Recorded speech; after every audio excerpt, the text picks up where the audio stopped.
तर मागच्या ब्लॉगमध्ये तुम्हाला सांगितल्याप्रमाणे आपण या फिश टँक मधलं पाणी आणि बाहेर असलेले हा जो पॉन्ड आहे त्याच्यामधलं पाणी काढणार आहोत. कारण की यामधलं पाणी खूप खराब झालेलं आहे आणि यामधले मासे पण व्यवस्थित दिसत नाहीत.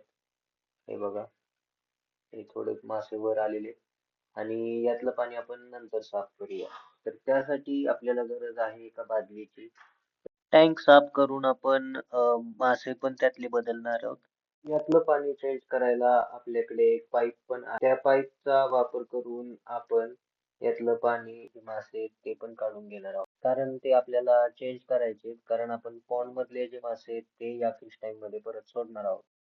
बॅक्टेरिया होऊ नये म्हणून याच्यामधले सगळे प्लांट्स मी परत वॉश करून एक्वेरियम मध्ये लावतो. तर ईशानने मला एक्वेरियम मधले मासे काढायला खूप मदत केली. ते मासे आपण पॉन्ड मध्ये सोडून दिले. खूप दिवसापासून असलेलं हे एक्वेरियम प्लांट आपण एक्वेरियम मध्ये लावणार आहोत. एक्वेरियम आपण कोरड्या फडक्याने आतून पुसून घेतला आणि हे प्लांट एक्वेरियम मध्ये व्यवस्थित लावून घेतले.